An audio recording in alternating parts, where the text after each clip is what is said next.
Hash. The cold metal of handcuffs bit into my wrists as Sheriff Sheila smiled down at me. My customers watched in stunned silence.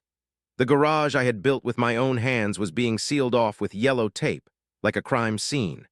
20 years of honest work reduced to a public hazard overnight. My tools, my livelihood, my dignity, all locked away behind that padlock she snapped shut with obvious satisfaction. "This is not right," I said, my voice shaking. "You cannot do this." Sheriff Sheila leaned in close, her badge catching the morning sun. "I just did," she whispered, "and there is nothing you can do about it."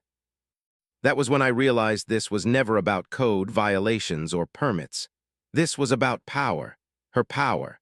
What she did not know was that in trying to bury me, she had planted a seed, and from that seed would grow her downfall. My garage was not just a building with 4 walls and a concrete floor. It was everything I had worked for since I was 16 years old. Every dollar saved from working under other mechanics. Every late night spent studying for certification tests. Every sacrifice my wife and I made to build something that belonged to us. In this quiet southern town of Millfield, population 8,300, folks knew Johnson's Auto as the place for honest repairs and fair prices. The smell of motor oil and the sound of pneumatic tools had been my companions for 2 decades. I knew every inch of that shop floor, the small dent in the concrete near the hydraulic lift from when I dropped a transmission, the workbench I built myself from reclaimed oak, the wall of photographs showing customers standing proudly next to their fixed vehicles. These were not just decorations. They were chapters in the story of my life. "Morning, Dave," I called out as one of my regulars pulled up in his aging pickup truck. "How is she running after that carburetor rebuild?" Dave stepped out with a wide grin that pushed his weathered cheeks upward. "Like a dream, Marcus. Like an absolute dream. Wife says the truck has not sounded this good since we bought it back in '02. I wiped my hands on a shop rag and walked over to inspect his vehicle. "Good to hear. Any other issues I should look at while you are here?" This was how most of my days went.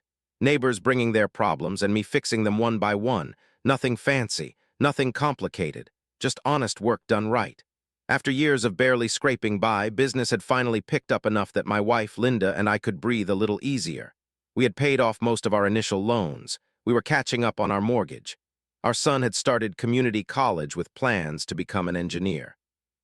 "Marcus, I think we should consider that expansion you have been talking about," Linda said one evening as we sat on our small back porch.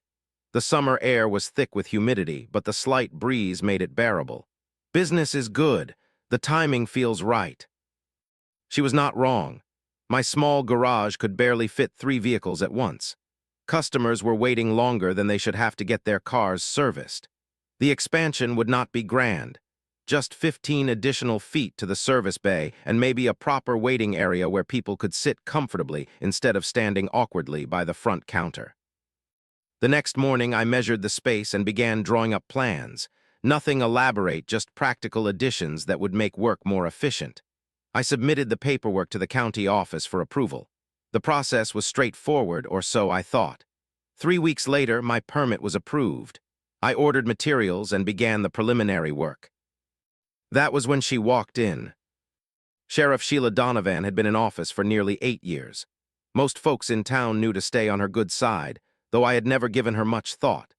My business was fixing cars, not playing politics. She entered my garage on a Tuesday afternoon, the air changing as she stepped through the door.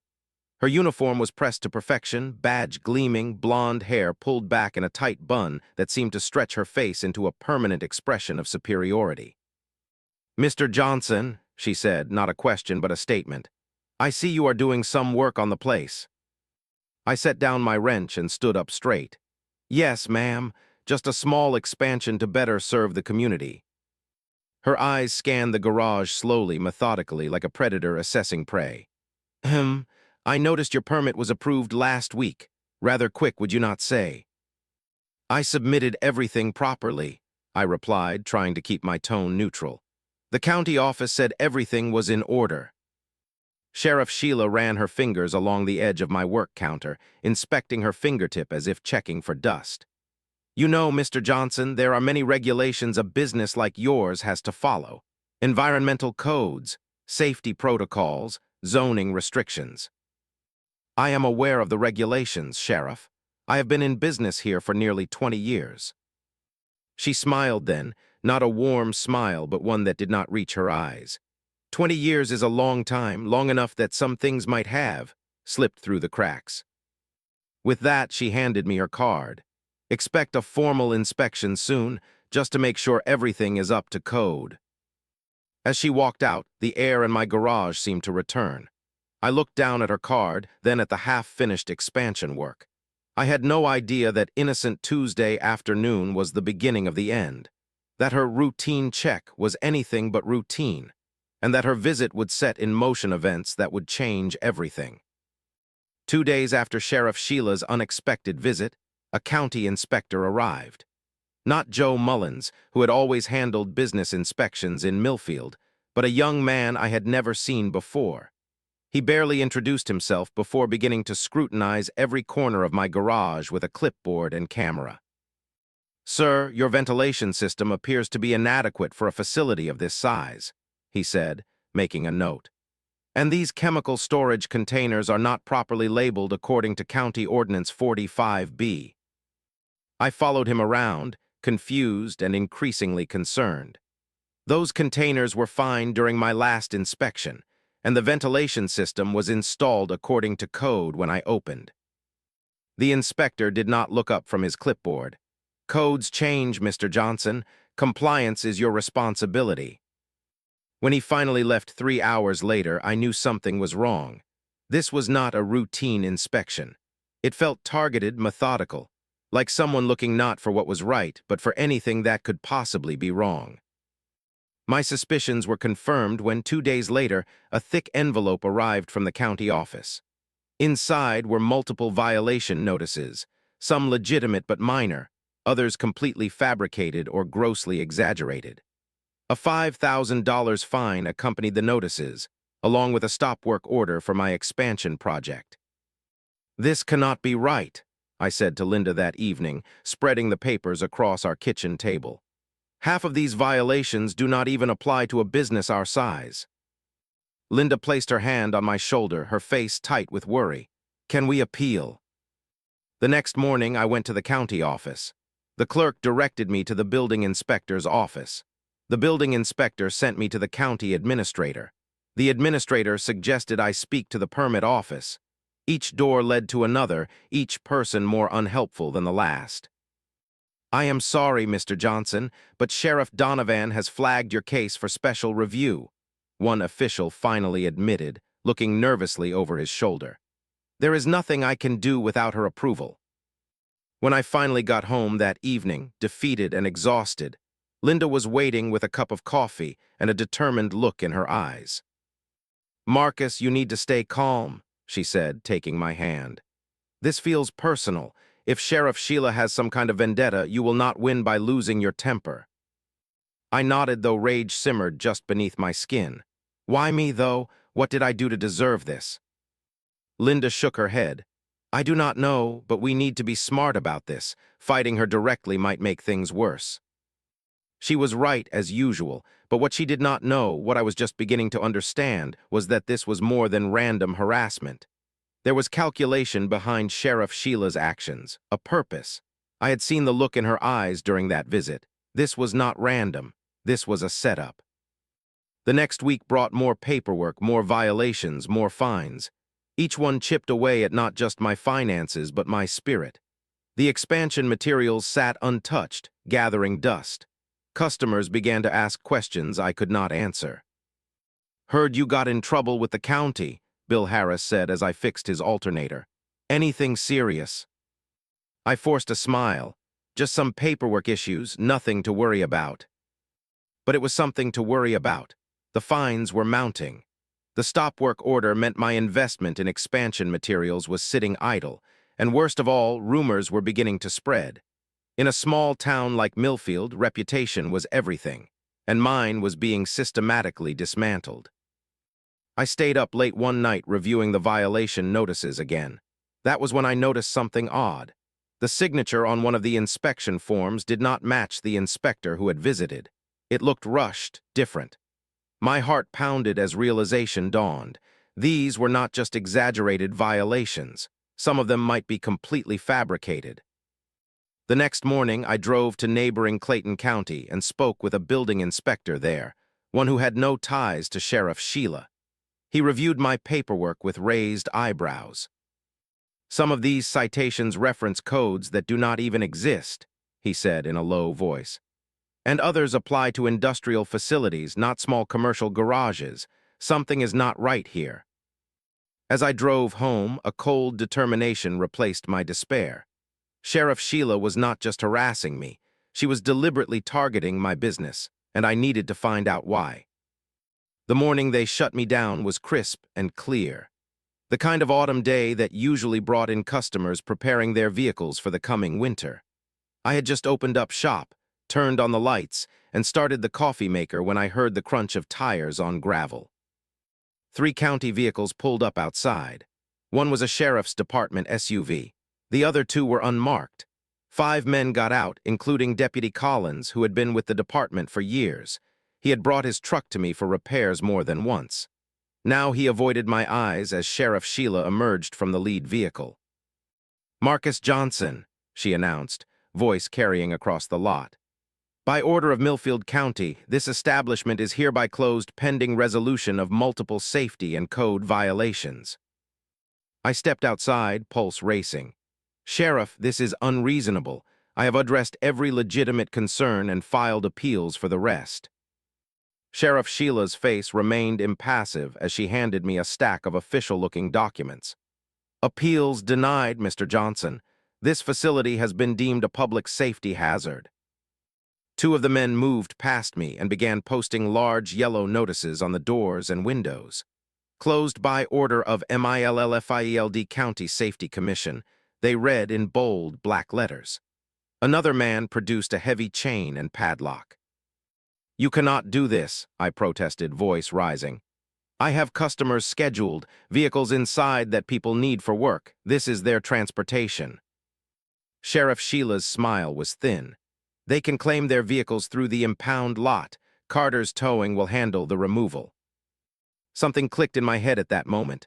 Carter's Towing. Owned by James Carter, who I had heard was Sheriff Sheila's cousin by marriage. The realization must have shown on my face because her smile widened slightly. "Is there a problem, Mr. Johnson?" I looked around. Across the street, a small crowd had gathered. Some of my regular customers, a few neighbors, all watching silently as my livelihood was chained shut. From the corner of my eye, I saw Mrs. Nelson, an elderly woman whose car I had been maintaining for years, cover her mouth in shock. "This will not stand," I said quietly. "I will fight this." Sheriff Sheila stepped closer, her voice dropping so only I could hear. "Fight all you want. This town works a certain way. You should have figured that out by now." Deputy Collins finally looked at me as he passed, a flash of what might have been apology in his eyes before quickly looking away. Within 20 minutes, they had completely secured my garage. 15 years of work, locked behind a chain that I had no legal right to break. Linda arrived as the county vehicles were pulling away. She rushed from her car, face pale with shock. "Marcus, what happened? Mrs. Nelson called me and said the sheriff was here with deputies." I handed her the paperwork, hands shaking with a mixture of rage and despair. "They shut us down, effective immediately." We stood there watching as the last county vehicle disappeared down the road. A few customers approached cautiously, asking questions I barely had answers to. Yes, the garage was closed. No, I did not know for how long. Yes, they could get their cars from the impound lot for a fee. That evening, the local news ran a story. Sheriff Sheila stood in front of cameras, expression grave as she discussed the serious public safety concerns at Johnson's Auto Repair. She mentioned improper chemical storage, fire hazards, unlicensed expansion work, each accusation more damaging than the last. In the interest of public safety, we had no choice but to close this establishment until these dangerous conditions are remedied, she told the reporter. "The safety of Millfield citizens is my top priority." No one asked me for comment. No one presented my side of the story. By nightfall, my reputation was in tatters. 15 years of honest work undone in 15 hours. Linda and I sat at our kitchen table that night, surrounded by the shut-down paperwork. She had always been my rock, the optimistic counterbalance to my practical nature. But that night, she broke. Tears streamed down her face as she tried to calculate our finances. "We have maybe 3 months of savings," she whispered. "What happens after that? How do we pay the mortgage? How do we pay for Jason's tuition?" I took her hands in mine. "We will figure this out, I promise." But inside, I was drowning in uncertainty. Without the garage, we had no income. My skills were specialized. In a town this small, job opportunities were limited. And with Sheriff Sheila apparently determined to destroy me, who would hire me? In bed that night, I held Linda as she finally fell into exhausted sleep. I stared at the ceiling, replaying the day's events, the speed with which it had happened, the calculated nature of the attack, the mention of Carter's towing. It was not random harassment. This was strategic elimination.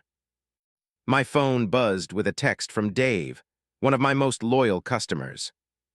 "Heard what happened, not right. Sheriff has done this before, call me tomorrow." I set the phone down, a spark of something new burning in my chest. Not just anger now, not just fear, but resolve. If Sheriff Sheila thought I would simply accept defeat and disappear, she had severely misjudged her opponent. As Linda slept beside me, I made a silent promise. I would not just survive this. I would find a way to fight back. Not with violence or public outrage, but with something Sheila clearly understood, calculated strategy.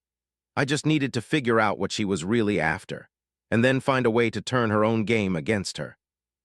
Anger only took me so far. After a week of sleepless nights and unanswered appeals, I realized emotion would not win this battle. I needed information. I needed to understand why I had been targeted.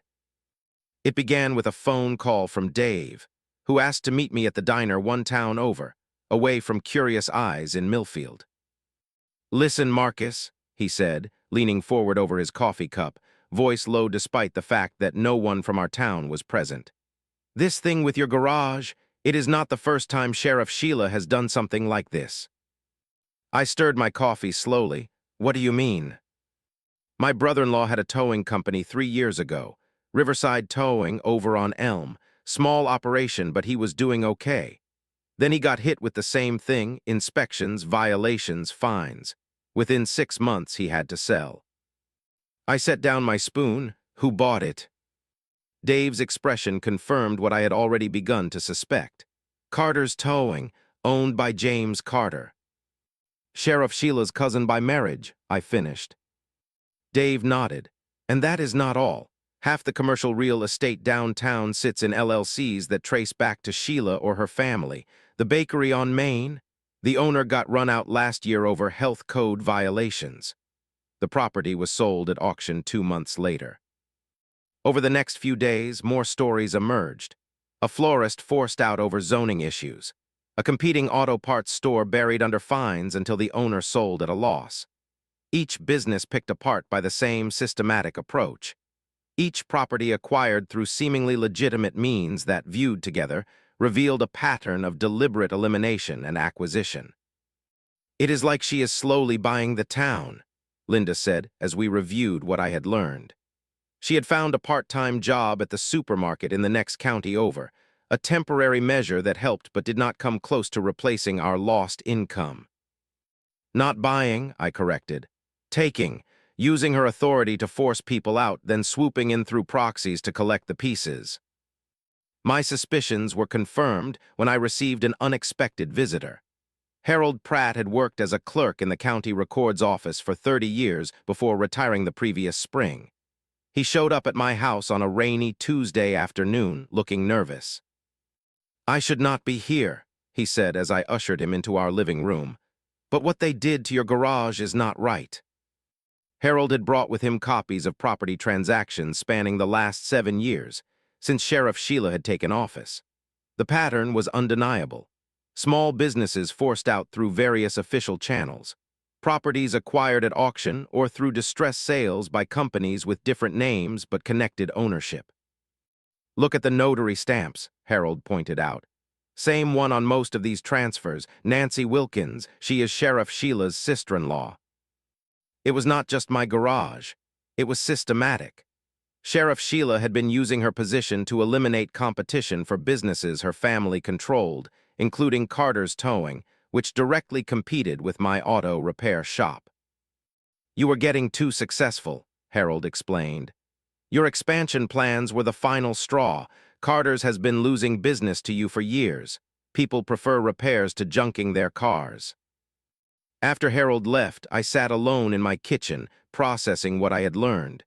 This was bigger than harassment. It was methodical corruption, a power system that had been operating unchecked for years.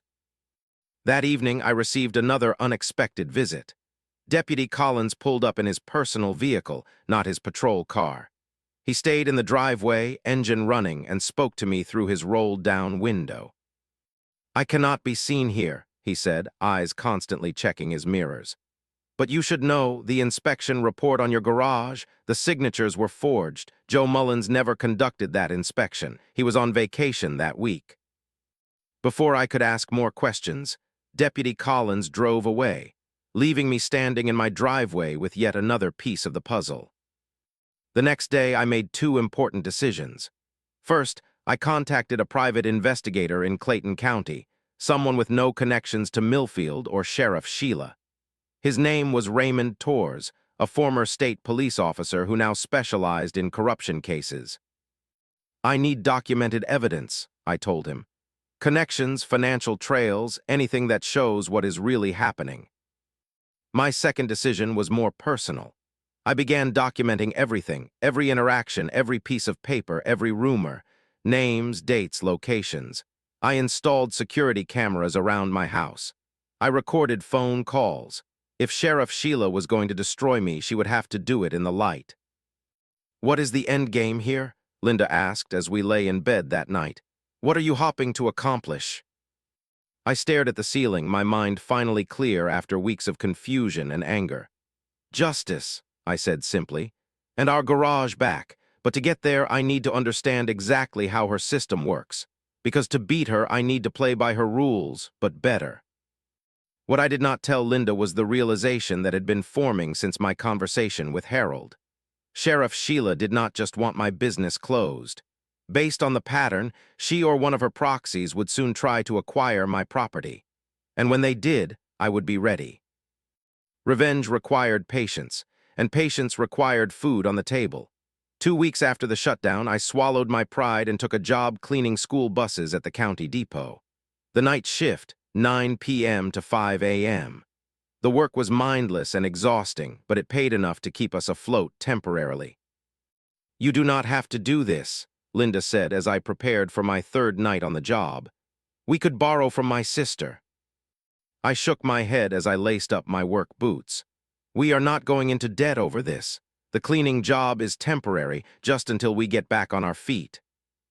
What I did not tell her was that the job served another purpose. The county depot shared an administrative building with several municipal offices.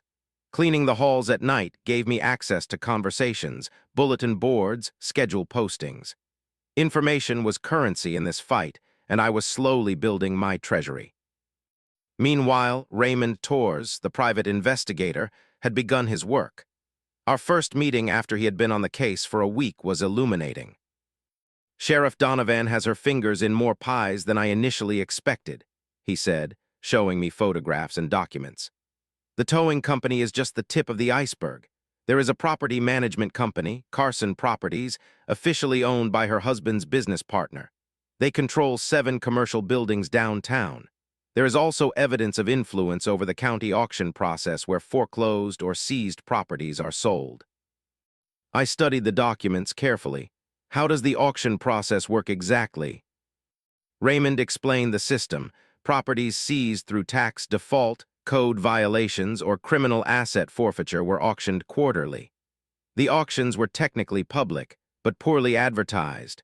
Most properties went to the same small group of bidders. That night, I made my first strategic decision. Using most of our savings, I created a shell company, Riverside Investments, LLC, registered in Clayton County, where Sheriff Sheila had no influence. The company existed on paper only, with a business address at a mail forwarding service and a phone number that routed to a prepaid cell phone. My next step was reconnecting with someone from my past. Michael Chen had been my roommate in trade school 20 years earlier. He had gone on to become a corporate lawyer in the state capital. We had stayed in touch through Christmas cards and the occasional phone call. Now I needed his expertise.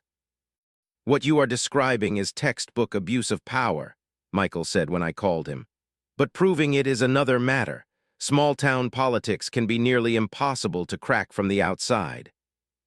"I do not need to crack it from the outside," I told him. "I just need to know how to work within the system." Michael agreed to help, not as my official attorney of record, that would draw too much attention, but as an advisor. He helped me understand property law, auction rules, and the boundaries of county authority. Knowledge was my foundation. Patience would be my framework. While my garage remained chained and padlocked, I began executing a careful plan. First, I monitored the county auction listings religiously. When a small vacant lot near the sheriff's station appeared on the list, I submitted a sealed bid through Riverside Investments. The lot was nothing special, just a quarter-acre of undeveloped land, but its location was strategic. To my surprise, I won the bid. The property went for less than market value, likely because few people saw potential in an oddly shaped lot with limited access. But I did not need it for development. I needed it for leverage. Raymond continued his investigation, each report filling in more details of Sheriff Sheila's operation. The connections between violations, property transfers, and her family's businesses became increasingly clear. She had built her power not through brute force, but through methodical manipulation of county regulations and processes. "She is smart," Raymond admitted. "Always one step removed from the actual transactions, always with plausible deniability." One evening, as I returned home from my cleaning shift, I found a folded piece of paper tucked under my windshield wiper. Inside was a copy of an internal memo from the sheriff's department, highlighting properties for special monitoring due to potential code concerns. My garage was on the list, along with 3 other businesses. Next to each was a notation: auction potential, high. The meaning was clear. These were not random targets. They were acquisition targets. Properties Sheriff Sheila or her proxies planned to acquire once the owners had been forced out. I showed the paper to Linda, who had been increasingly supportive of my quiet investigation. At first, she had worried I was becoming obsessed. Now she understood this was not about revenge. It was about exposing systematic corruption. "What is the next step?" she asked. "We need allies," I replied. "People who have been hurt by her system but were too afraid to speak up." I began reaching out cautiously. The florist who lost her shop, the bakery owner who now worked at a chain supermarket, the former proprietor of the auto parts store. Each conversation had to be careful, discreet. Many were still too frightened to get involved, but a few were ready to share their stories, their documents, their evidence. One Friday evening, I met with a journalist from the Clayton County Register, a regional paper with no ties to Millfield. Jason Mercer covered local government and had a reputation for thorough research. "I cannot promise a story yet," he said after reviewing the evidence I had gathered, "but I can start asking questions." Questions were what I needed. Questions that would make Sheriff Sheila uncomfortable. Questions that would bring attention to patterns that had gone unnoticed for too long. As October turned to November, my plan continued to unfold quietly. I bid on a second small property near downtown, another strategic location. I cultivated relationships with county employees who seemed uncomfortable with the status quo. I documented everything, building a case not just for myself, but for everyone affected by Sheriff Sheila's empire. "You are fighting a war of attrition," Michael warned me during one of our calls. "She has resources, power, connections." "And I have time," I replied, "plus one advantage she does not expect." "What is that?" Michael asked. "She thinks she has already won," I said. "She thinks I am broken. That gives me room to move while she focuses on her next target."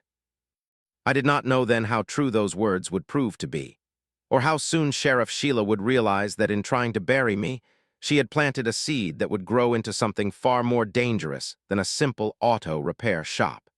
She had created an adversary with nothing left to lose and everything to reclaim. The truth has a way of seeping through even the tightest seals. That summer, as the heat pressed down on our quiet town, whispers began to rise. At first, they were just fragments, a sentence here, a knowing glance there.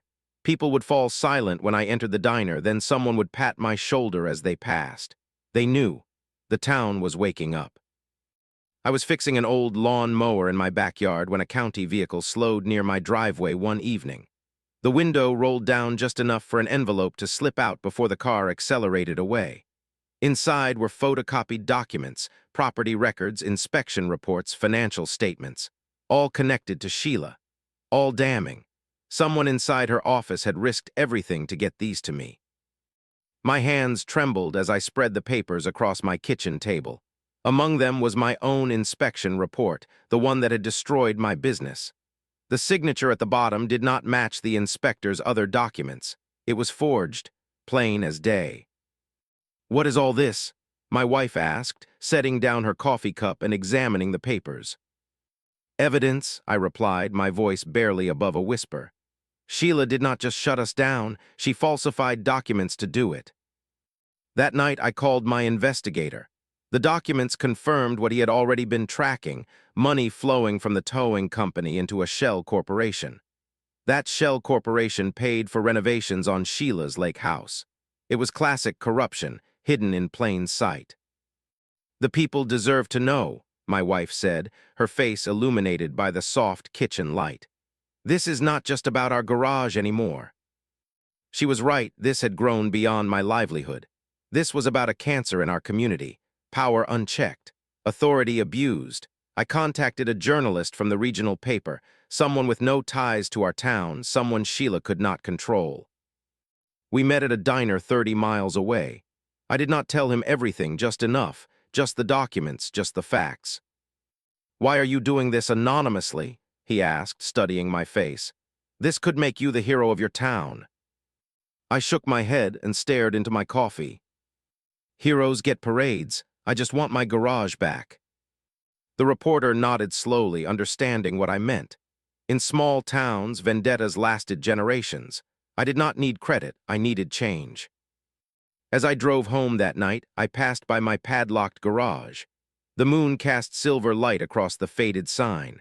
For the first time since they shut me down, I smiled at the sight of it. Soon, those locks would come off, and the woman who put them there would understand what it felt like to lose something precious. The newspaper headline appeared on a Wednesday morning: "Sheriff's business empire built on shuttered local shops." The article detailed connections between Sheriff Sheila, the county auction system, and the sudden prosperity of businesses tied to her family and friends. My garage was mentioned, but I was not quoted, just as I had requested. By noon, the town had changed. People gathered on street corners holding newspapers pointing at paragraphs. Some nodded knowingly. Others seemed shocked. The invisible wall of fear that had kept everyone silent began to crack. I walked into the hardware store that afternoon. The usual chatter fell silent. Then old Mr. Jenkins, who had avoided eye contact with me for months, approached.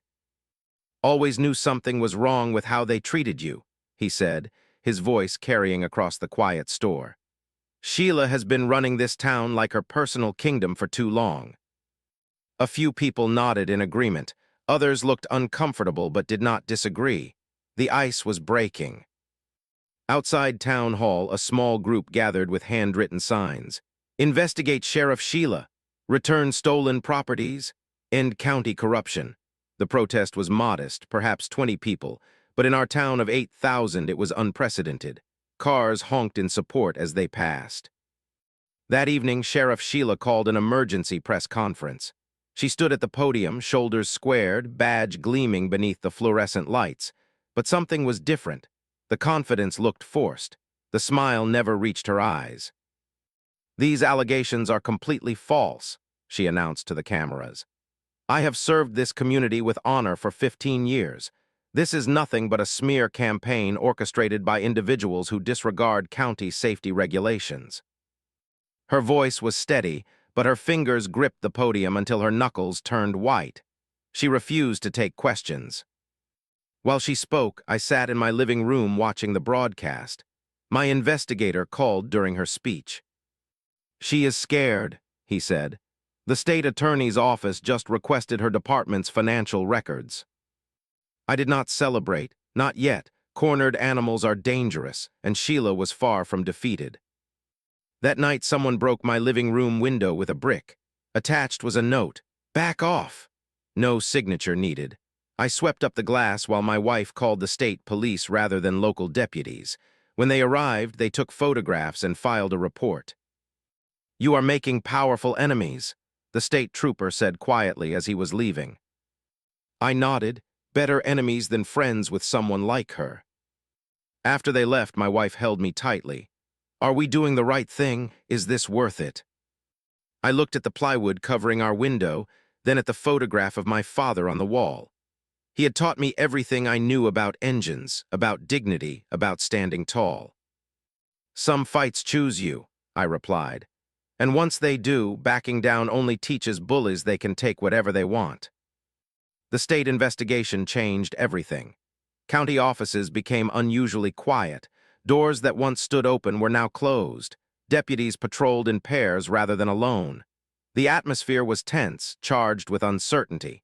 Sheila was rarely seen in public anymore. Meanwhile, I continued my silent work. With the money I had saved before my business was destroyed, I made an offer on another property, a small vacant lot directly adjacent to the sheriff's department. The owner accepted without knowing who the buyer was. My lawyer handled everything through the shell company. Once the deed was transferred, I filed permits to construct a new auto repair shop. The paperwork was ironclad, meticulously following every code and regulation. This time, there would be no loopholes for Sheila to exploit. When I went to the county office to submit the final documents, the clerk's eyes widened as she realized what I was planning. "This is right next to the sheriff's department," she whispered. "Yes," I replied calmly. "Good location, lots of traffic." Word traveled fast. That evening my doorbell rang. I opened it to find Sheila standing there. No uniform, no deputies, just her in jeans and a black jacket. Her face was tight with barely controlled rage. "You think you are clever," she said, her voice low, "building your little garage right outside my window." I did not invite her in. "It is a free country. I bought the property legally." "This is not over," she hissed, stepping closer. "You have no idea who you are dealing with." "Actually, I do," I replied, maintaining eye contact. "I know exactly who you are, and soon everyone else will too." She stepped back, studying my face. For the first time, I saw something new in her expression: doubt. "You think this is over?" she asked, her voice nearly breaking. "No," I answered truthfully. "This is where it starts." After she left, my wife emerged from the kitchen. She had heard everything. "She is dangerous," she whispered. "She is desperate," I corrected, "and desperate people make mistakes." The next morning, construction equipment arrived at my new lot. As the excavator began digging the foundation, I noticed several deputies watching from the sheriff's department windows. I waved at them, smile fixed firmly in place. By afternoon, Sheila had filed an emergency injunction to halt construction, claiming the noise interfered with law enforcement operations. The judge, the same one who had signed my shutdown order months earlier, looked uncomfortable as my lawyer presented the permits, noise studies, and county regulations proving we were well within our rights. "The injunction is denied," the judge announced, avoiding Sheila's glare. "Construction may continue as permitted." It was a small victory, but significant. The power was shifting, and Sheila knew it. The construction of my new garage proceeded without further interference. But that was not my endgame. My investigator had made a remarkable discovery. The land beneath the sheriff's department building was not county-owned as everyone assumed. It was privately owned and leased to the county on a 99-year agreement.